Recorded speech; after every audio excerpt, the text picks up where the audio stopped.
Hello दोस्तों, आपका स्वागत है स्कॉलर एलाइट में। अगर आप ये वीडियो पहली बार देख रहे हैं तो आप लोगों से रिक्वेस्ट है कि हमारे चैनल को आप सब्सक्राइब कर लीजिए। उसके बाद वीडियोस को देखिए और लाइक कीजिए, कमेंट कीजिए और शेयर ज़रूर कीजिए अपने दोस्तों के साथ। आज का जो ये पार्ट है ये साइंस के ऊपर ये वीडियो मैंने बनाया है। बहुत दिनों से आप लोग बोल रहे हैं कि साइंस का वीडियो, तो इसमें जो है मैंने साइंस का पार्ट लाया हुआ है जो कि हम देखेंगे। जीव विज्ञान से मैं स्टार्ट कर रहा हूँ, बायोलॉजी से स्टार्ट कर रहा हूँ। तो पहले हम बायोलॉजी को ख़त्म करने की कोशिश करेंगे, देन फिर केमिस्ट्री और फिजिक्स पे हम मूव करेंगे। तो ये डिटेल पार्ट है। तो चलिए, आज का जो टॉपिक है हमारा तो ये है आपका बायोलॉजी का बात चल रही है। तो बायोलॉजी पार्ट 1। चलिए, तो इसके अंतर्गत हम जीव विज्ञान की बात कर लेते हैं कि जो जीव विज्ञान है आखिर है क्या। तो पढ़ लेते हैं हम। तो विज्ञान की वह शाखा जिसके अंतर्गत प्रत्येक प्रकार के जीवन का अध्ययन किया जाता है जीव विज्ञान कहलाता है या जीव विज्ञान कहलाती। यानी कि जितने भी प्रकार के आपके जीवन होते हैं, चाहे वो जंतु में जीवन हो, चाहे वो पौधों में जीवन हो, जहाँ भी जीवन संभव है उसके लिए जो है ये जीव विज्ञान आपका, उसके अध्ययन को जीव विज्ञान कहते हैं। इस शब्द का सर्वप्रथम प्रयोग फ्रांसीसी वैज्ञानिक लेमार्क तथा जर्मन वैज्ञानिक ट्रेविरेंस ने किया था 1802 के अंतर्गत। जीव विज्ञान शब्द जो है ग्रीक के बायोलॉजी शब्द का हिंदी रूपांतरण है। बायोलॉजी ग्रीक भाषा के दो शब्द बायोस और लोगोस से जो है बना है। बायोस का अर्थ होता है लाइफ यानी कि जीवन, और लोगोस का अर्थ है स्टडी या अध्ययन। तो इसलिए इसको जीव विज्ञान यानी कि लाइफ की स्टडी बोला गया है या जीवन का अध्ययन। अर्थात इस विषय के अंतर्गत सभी जीव पदार्थों तथा जीवों में समस्त पहलुओं का क्रमबद्ध, गहन और सूक्ष्म अध्ययन किया जाता है।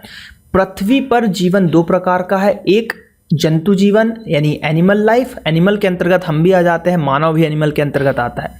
और दूसरा जो है पादप यानी कि प्लांट किंगडम या प्लांट की लाइफ। इस आधार पर जीव जगत जो है दो भागों में विभक्त किया गया है। पहला भाग है आपका जंतु जगत, दूसरा भाग है आपका पादप जगत या प्लांट किंगडम। अंग्रेजी में जंतु जगत के लिए फुनाता तथा पादप जगत के लिए फ्लोरा शब्द का जो है आपका प्रयोग किया गया। यद्यपि जो जंतु जगत है वो जो है जीव वैज्ञानिक काल के विशेष जंतु के लिए, इसी प्रकार फ्लोरा शब्द जो है प्रत्येक विषय या काल से जियोग्राफिक पीरियड के लिए पादपों के लिए उपयोग किया गया है। ये इतना हिस्सा कोई काम का नहीं है, हमारे उपयोग का नहीं है। मेन बायोस का अर्थ क्या है? लाइफ। किसने बताया? तो दो वैज्ञानिकों के नाम आपको याद रखने हैं 1802 के अंतर्गत। अब जो चीज़ मैं आपको बताने जा रहा हूँ मेन, इसमें से जो क्वेश्चन बनते हैं ये वाला पार्ट कि जीव विज्ञान का जनक किसको कहा जाता है? अरस्तु जी को कहा जाता है। तो जीव विज्ञान का जनक जो कहा जाता है अरस्तु जी को माना गया है। और जीव विज्ञान शब्द को 1802 में लेमार्क और ट्रेवेसी ने दिया था। वनस्पति विज्ञान का जनक थियोफ्रेस्ट को कहा जाता है या माना जाता है। इसको हम कैसे याद रखेंगे? वनस्पति यानी पेड़ पौधे, उनको बहुत ही थाम के रखना पड़ता है, बहुत ही आराम से हाथ पे थाम के रखना पड़ता है। तो वनस्पति विज्ञान का क्या हो जाएगा? थियोफ्रेस्ट, यानी कि उसको थाम के आप रख रहे हो तो थियोफ्रेस्ट। और जीव विज्ञान के जनक अरस्तु को माना जाता है। जीव विज्ञान दो भागों में विभक्त है। पहला है जंतु विज्ञान जिसको हम जूलॉजी बोलते हैं, या वनस्पति विज्ञान जिसको हम बॉटनी बोलते हैं। तो अरस्तु जी हैं, अरस्तु जी को जो है जीव विज्ञान का यानी कि जंतु विज्ञान का भी वो फादर बोलते हैं। तो father of zoology, father of zoology भी किसको बोला जाता है? आपके जो है अरस्तु जी को बोला जाता है फादर ऑफ जूलॉजी। ठीक है, चलिए। तो और जो फादर ऑफ बायोलॉजी है वो भी अरस्तु जी को बोला जाता है। तो बायोलॉजी जो है फादर ऑफ बायोलॉजी भी अरस्तु जी को बोला जाता है। तो अरस्तु जी को दो चीज़ बोला जाता है, याद रखिएगा, जूलॉजी और बायोलॉजी, दोनों को फादर अरस्तु जी को कहा जाता है। ठीक, अब कुछ चीज़ें और थोड़ी सी मैं बता देता हूं आपको।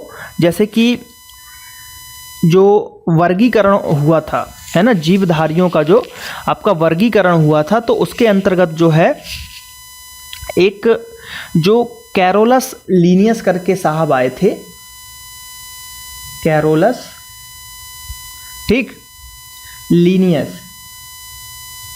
तो इनको जो है वर्गीकी का पिता या फादर कहते हैं, father of modern taxonomy, father of modern taxonomy इनको कहा जाता है। वर्गीकी का पिता, मतलब जीवधारियों का इन्होंने जो वर्गीकरण किया था तो वर्गीकी का पिता कहा जाता है,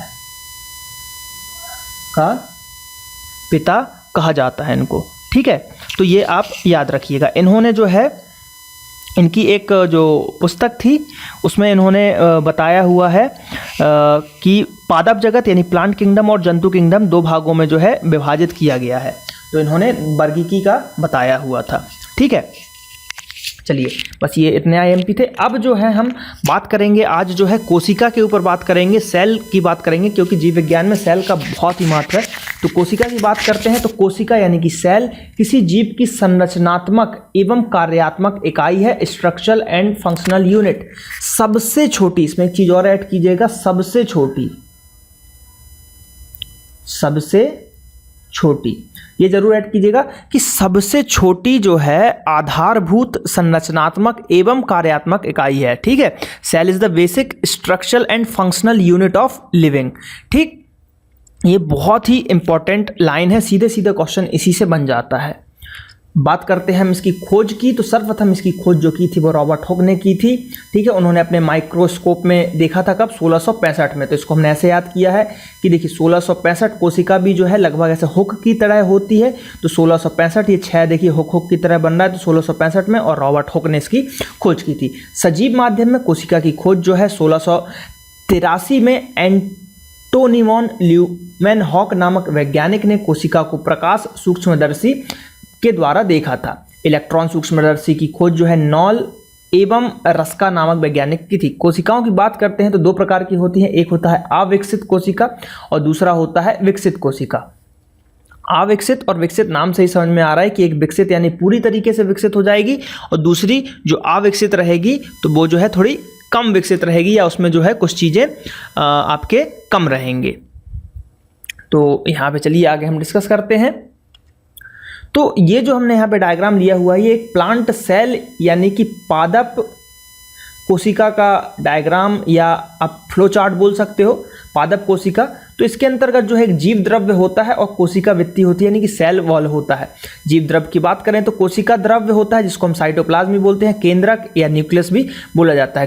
कोशिका द्रव्य के अंतर्गत बात करें तो कोशिका कला, गोल्जी काय, लवक, लाइसोसोम, राइबोसोम, रिक्तिका, तारकाय, ये सब होते हैं, ठीक। ये जो इमेजेस हैं आपको बुक्स में इजीली मिल जाएंगी, तो आप बुक्स को प्रेफर कीजिए, इनको हम आगे डिटेल में देखेंगे। चलिए तो सबसे पहले हम बात करते हैं कोशिका के कुछ भागों की बात कर लेते हैं। तो कोशिका के कुछ भाग हैं। तो कोशिका भित्ति या कोशा भित्ति जो कि है सेल वॉल, और जीव द्रव्य जिसको हम प्रोटोप्लाज्म भी बोलते हैं। तो कोशिका भित्ति की बात करते हैं तो किसी भी कोशिका का बाह्य आवरण बनाती है जो कि सिर्फ वनस्पति कोशिका में ही पाई जाती है, यानी कि कोशिका भित्ति जो है, सेल वॉल जो है आपके सिर्फ जो है प्लांट उसमें पाए जाते हैं, आपके किसमें, प्लांट यानी कि आपके जो पौधों के हैं जो कोशिका, उसके अंतर्गत ये सिर्फ आपके पाए जाते हैं। चलिए अब हम बात करते हैं आगे। तो जबकि जो जंतु कोशिका होती है ना, हम जंतु कोशिका की बात कर लेते हैं। जंतु कोशिका के अंदर जो है झिल्ली, प्लाज्म झिल्ली होती है, ठीक है। प्लाज्म झिल्ली या प्लाज्म मेम्ब्रेन कहलाती है। यह लाइपोप्रोटीन की बनी होती है। जीव द्रव्य की बात करते हैं तो किसी भी कोशिका के कोशिका भित्ति को छोड़कर शेष संपूर्ण भाग जो है जीव द्रव्य या प्रोटोप्लाज्म कहलाता है। यह जीवन का भौतिक आधार, फिजिकल बेसिक ऑफ लाइफ कहलाता है। जीव द्रव्य को दो भागों में विभाजित किया गया है, कोशिका द्रव्य और केंद्रक में। जीव द्रव्य को दो भागों में विभाजित किया गया है, पहला है कोशिका द्रव्य और दूसरा है आपका केंद्रक। तो बात करते हैं कोशिका द्रव्य की, जिसको हम साइटोप्लाज्म भी बोलते हैं। तो केंद्रक और प्लाज्मा मेम्ब्रेन जो है यह जंतु कोशिकाओं का बाह्य आवरण है, के बीच का भाग कोशिका द्रव्य कहलाता है। यानी कि जैसे ये बाहरी भाग और ये भीतरी भाग, इसके बीच में जो यहाँ पे भरा रहता है उसको हम बोलते हैं कोशिका द्रव्य। कोशिका के सभी अंग इसी भाग में पाए जाते हैं जो कि कोशिका अंग या सेल कहलाते हैं, ठीक। कोशिका अंग जो है या अंगक निम्न है, जैसे कि आपको पता होगा अंतःप्रदीप्त, जालिका, राइबोसोम, माइक्रोकॉन्ड्रिया, केंद्रक, बहुत सारी चीज़ें होती हैं, उनको हम डिटेल में देखते हैं। तो अंतःप्रदीप्त जालिका की बात करते हैं तो यह कोशिका का कंकाल तंत्र कहलाता है। तो मोस्ट आईएमपी क्वेश्चन सीधे सीधे बनता है कि कोशिका का कंकाल तंत्र किसे कहा जाता है, तो अंतःप्रदीप्त जालिका, अर्थात इसका मुख्य कार्य है कोशिका को ढांचा तथा मजबूती प्रदान करना।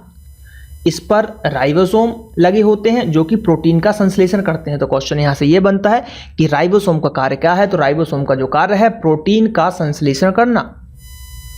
माइक्रोकांडिया की बात करते हैं तो इस कोशिका को ऊर्जा ग्रह या पावर हाउस कहते हैं, क्योंकि इसमें भोजन सिर्फ कार्बोहाइड्रेट का ऑक्सीकरण होता है, यानी कि भोजन बनता है। भोजन के ऑक्सीकरण को कोशिकीय श्वसन या अंतः श्वसन कहते हैं, ठीक है, इंटरनल रेस्पायरेशन कहते हैं। देखिए क्वेश्चन यहाँ पे एक ये भी बनता है कि जो जंतु कोशिका होती है उसके अंतर्गत श्वसन कौन करता है, तो उसका आंसर फिर जाता है माइक्रोकांडिया। ये एक इंपॉर्टेंट क्वेश्चन है, इसको आप याद रखिएगा। भोजन के ऑक्सीकरण के फलस्वरूप ही ऊर्जा जो है एटीपी के रूप में बनती है और संग्रहित होती रहती है। तो ये अब देखिए माइक्रोकांडिया की बात करें तो माइक्रोकांडिया जो है तो इसकी जो खोज किसने की थी, अगर बात करते हैं माइक्रोकांडिया की, तो माइक्रोकांडिया की खोज किसने की थी, तो माइक्रोकांडिया की जो आपको खोज की गई थी वो की गई थी आपकी अल्टमैन के द्वारा। इसके देखिए 2 फैक्ट हैं, याद रखिएगा, बहुत इंपॉर्टेंट है, जिसमें कंफ्यूजन होती है, मैं आपको बता देता हूँ। माइक्रोकांडिया खोज की थी अल्टमैन ने, किसने की थी, अल्टमैन ने। लेकिन अल्टमैन ने जब खोज की थी तो इसका जो नाम उन्होंने दिया था, उन्होंने माइक्रोकांडिया नहीं, उन्होंने इसको बायोब्लास्ट बोला था, बायोब्लास्ट बोला था। लेकिन जो माइक्रोकांडिया नाम दिया गया है वो दिया गया है बेंडा के द्वारा। किसके द्वारा दिया गया है, बेंडा के द्वारा जो है माइक्रोकांडिया जो है नाम दिया गया था। तो याद रखिएगा बेंडा के द्वारा माइक्रोकांडिया नाम दिया गया था, लेकिन खोजा था अल्टमैन ने, और खोजते समय उन्होंने जो इसका नाम रखा था वो रखा था इसको बायोब्लास्ट। और ये जो है 36 या 34 एटीपी में जो है पावर को तोड़ता है या उसको विभाजित करता है, ठीक। अब जैसे यहाँ पे हमने राइबोसोम की बात की थी, तो थोड़ा सा हम राइबोसोम के बारे में जान लेते हैं। तो राइबोसोम, इसकी जो खोज की थी, इसकी खोज की थी पैलेडे ने। किसने की थी, पैलेडे ने इसकी खोज की थी। लगभग 1955 या 56 के बीच में इन्होंने इसकी खोज की थी।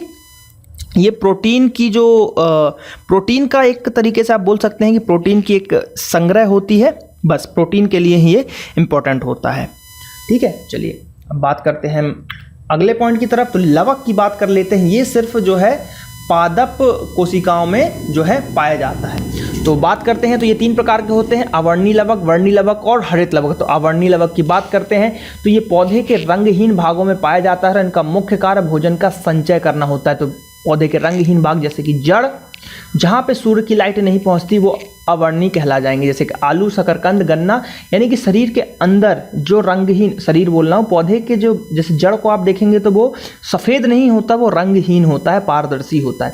तो इस टाइप से जो जगह होंगी वो अवर्णी लवक के अंतर्गत आते हैं। वर्णी लवक की बात करें, ये पौधे के रंगीन भागों में पाए जाते हैं, जैसे फलों एवं पुष्पों के रंगीन भाग। टमाटर का रंग लाल जो होता है वो लाइकोपीन के कारण होता है। ये मोस्ट आईएमपी क्वेश्चन पूछा जाता है।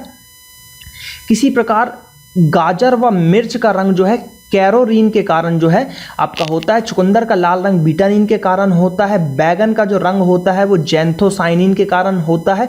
अर्थात लाइकोपीन, कैरोटीन, बीटानिन, जैंथोसाइनिन आदि ये एक वर्णी लवक है। तो क्वेश्चन आपसे पूछा जा सकता है कि 4 वर्णी लवक के एग्जाम्पल बताइए। तो लाइकोपीन, कैरोटीन, बीटानिन, जैंथोसाइनिन, इस प्रकार के ये हो जाते हैं। अब जैसे क्वेश्चन पूछा जाता है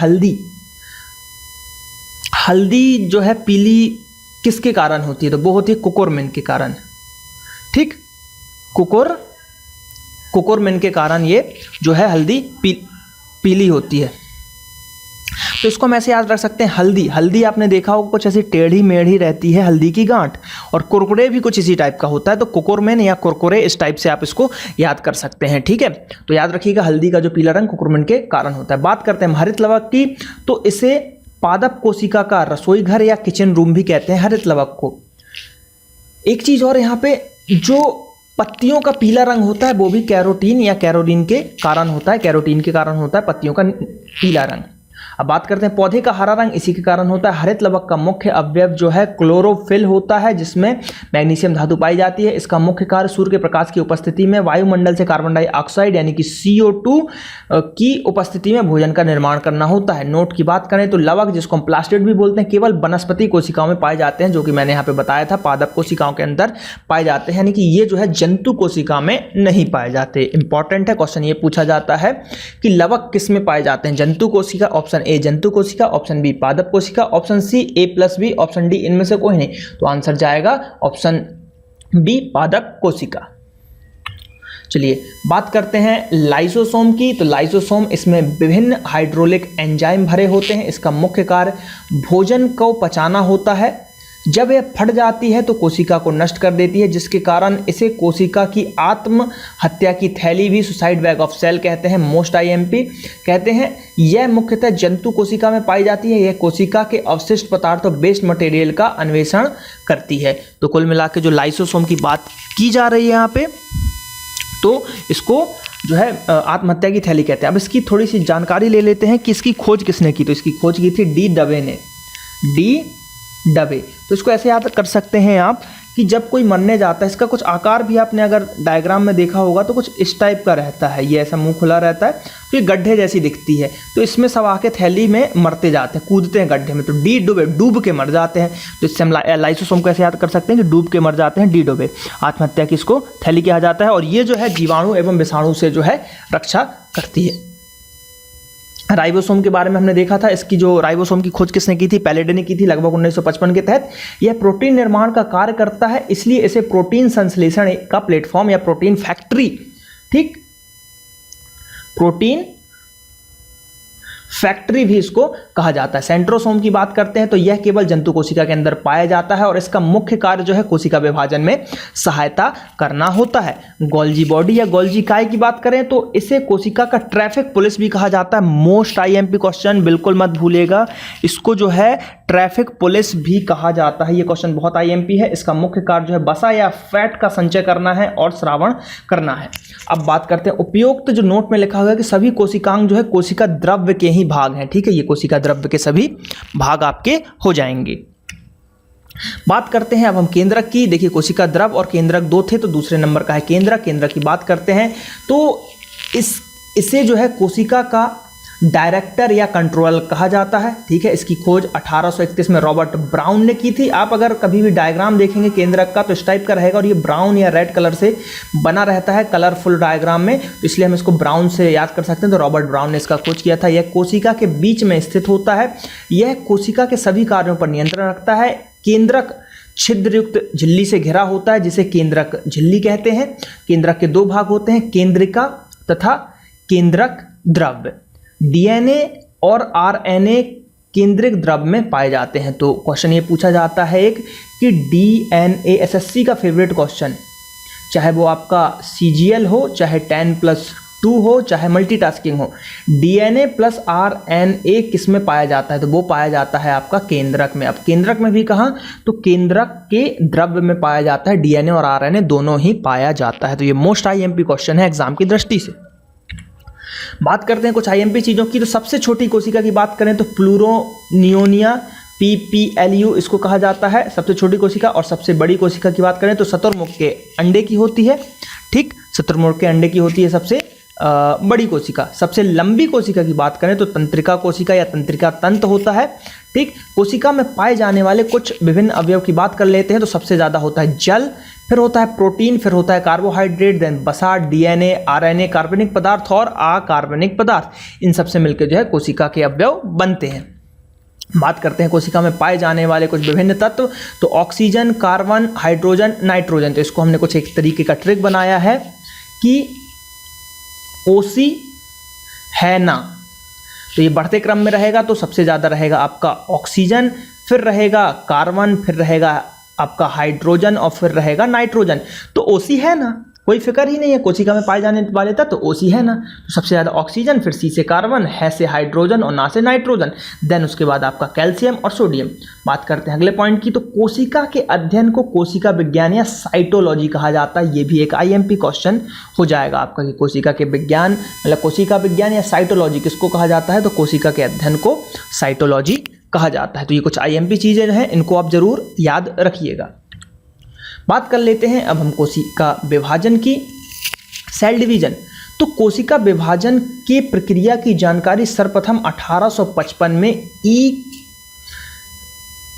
1855 ईस्वी में बिरचाउ, ठीक, बिरचाउ ने दिया था। तो इसको हम कैसे याद कर सकते हैं, देखिए इनके लास्ट में आ रहा है बिरचाउ, चाउ को हम चाकू कर सकते हैं, बिरचाकू, और विभाजन यानी कि काटना, यानी कि दो भागों में विभक्त हो गया तो चाकू से काट दिया, तो बिरचाकू ने खोज की थी। तो इसको हमेशा आप बिरचाकू ही पढ़िए, ना कि बिरचाऊ।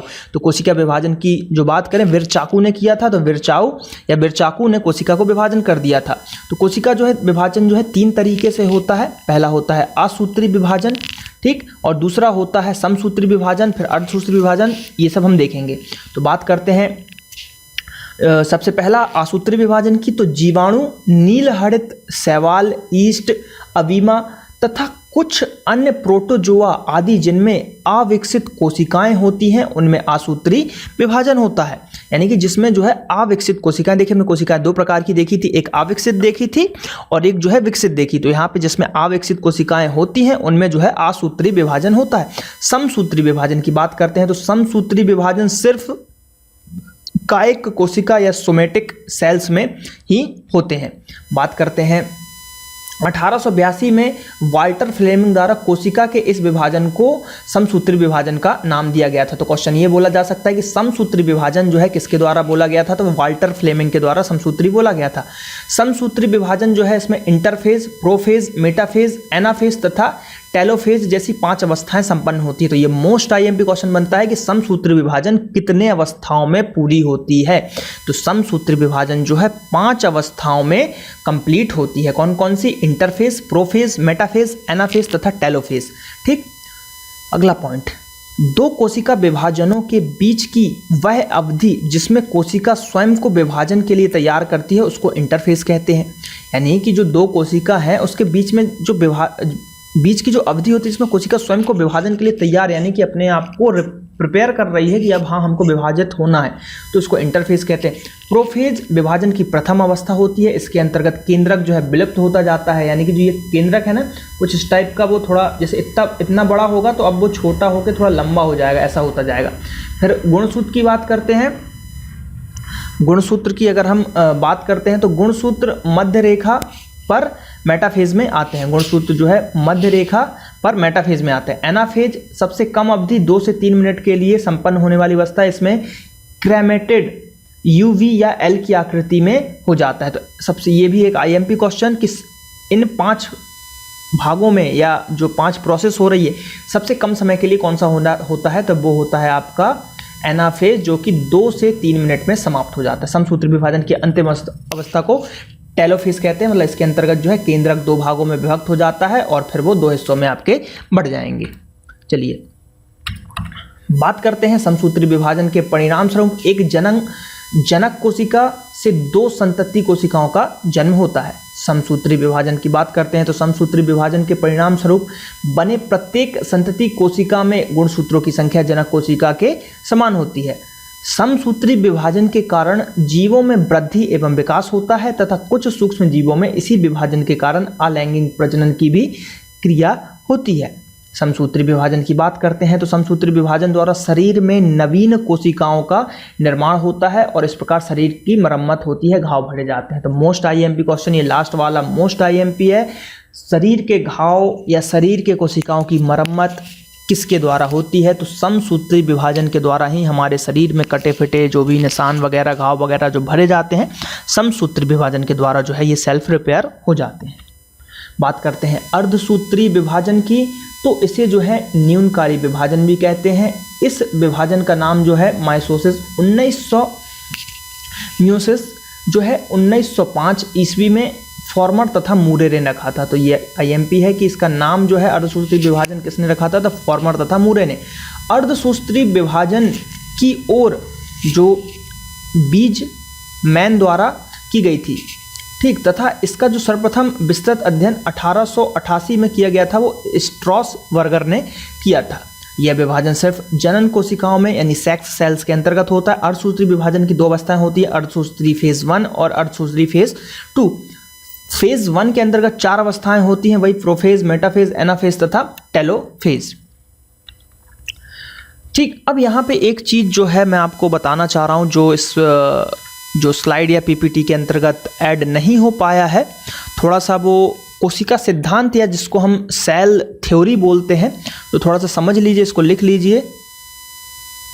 सेल थ्योरी की हम बात कर रहे हैं, कोशिका सिद्धांत की बात कर रहे हैं, तो इसको जो है 1838 में, है ना, 1838 में जर्मन जो वैज्ञानिक थे जिसको हम स्लाइडेन के नाम से जानते हैं, ये क्योंकि आईएमपी इसलिए मैं यहाँ पे डिस्कस कर रहा हूँ, स्लाइडेन, और जो आपके जर्मन के ही एक और वैज्ञानिक थे जो कि जर्मनी के एक और वैज्ञानिक थे जो कि जिनको स्वान बोला जाता था, तो स्लाइडर और स्वान के हम नाम से जानते हैं।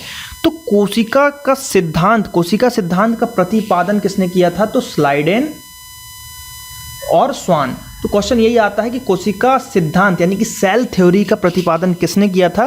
तो वो किया था आपके स्लाइडेन और स्वान ने। अब एक क्वेश्चन और पूछी जाती है कि इसमें से पादप में किसने बताया था, यानी कि प्लांट में, पादप में और एनिमल में यानी कि जंतु में।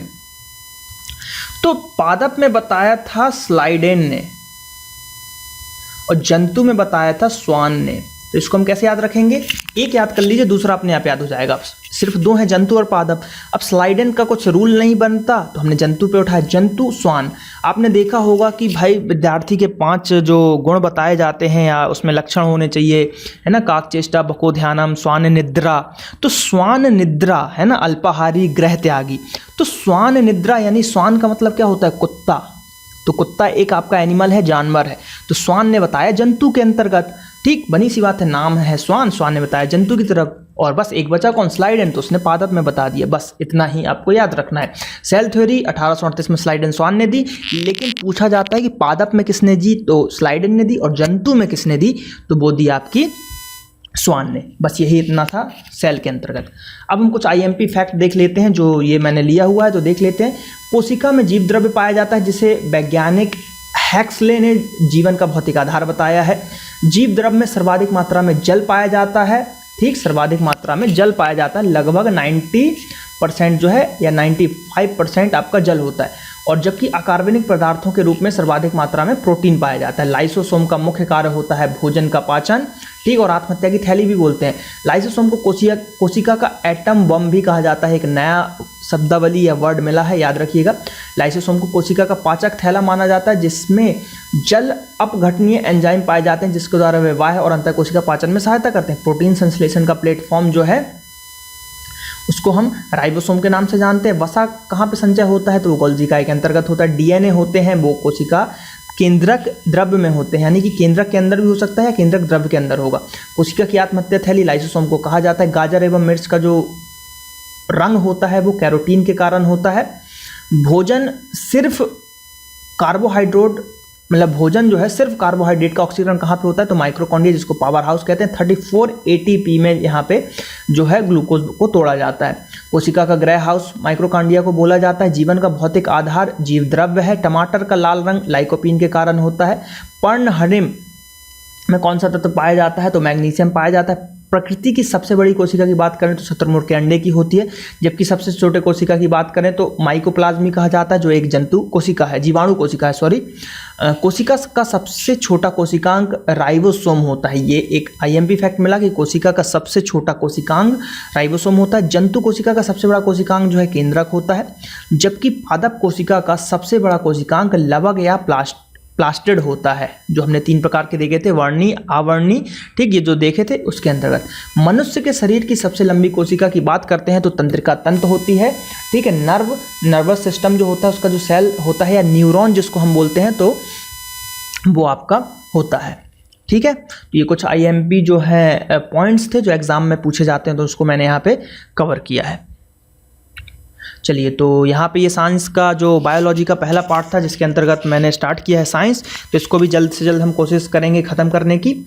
तो अगर ये वीडियो अच्छा लग रहा हो, आपको और भी इसके पार्ट चाहिए हो, तो आप हमको कमेंट करके बताइए। वीडियोस पे लाइक हिट कीजिए, जितने ज़्यादा आप लाइक हिट करेंगे उतना ज़्यादा मुझे प्रोत्साहन मिलेगा नए वीडियोस बनाने के लिए। तो ज़्यादा से ज़्यादा वीडियोस को लाइक कीजिए और कमेंट करके बताइए कि हाँ, यस और नो में जवाब दीजिए कि हमको और इसके पार्ट बनाना चाहिए कि नहीं बनाना चाहिए। और ये हमारा फेसबुक पेज है www.facebook.com/scholaralite, तो इसको भी आप लाइक कीजिए। और 8815062343 ये पेटीएम के थ्रू आप इस पर कंट्रीब्यूट कर सकते हैं हमारे चैनल के लिए, ताकि मैं और आपको बेटर सर्विस प्रोवाइड कर सकूं। आपको और अच्छी सर्विस चाहिए, जल्दी से जल्दी वीडियोस बनाने के लिए प्रोत्साहित करना है, तो आप पेटीएम के थ्रू आप इस नंबर पे जो है डोनेशन दे सकते हैं अपने इस चैनल को। ठीक है, तो ज़्यादा से ज़्यादा आप कंट्रीब्यूट कर सकते हैं जितनी आपकी इच्छा हो। ठीक है, तो कंट्रीब्यूट कीजिए और यहाँ पे नेक्स्ट और प्रीवियस वीडियो की आप लिंक देख सकते हैं, और जो वीडियोस हैं वो आप देख पाएंगे और चैनल को आप सब्सक्राइब कर पाएंगे। तो चलिए मिलते हैं नेक्स्ट पार्ट में।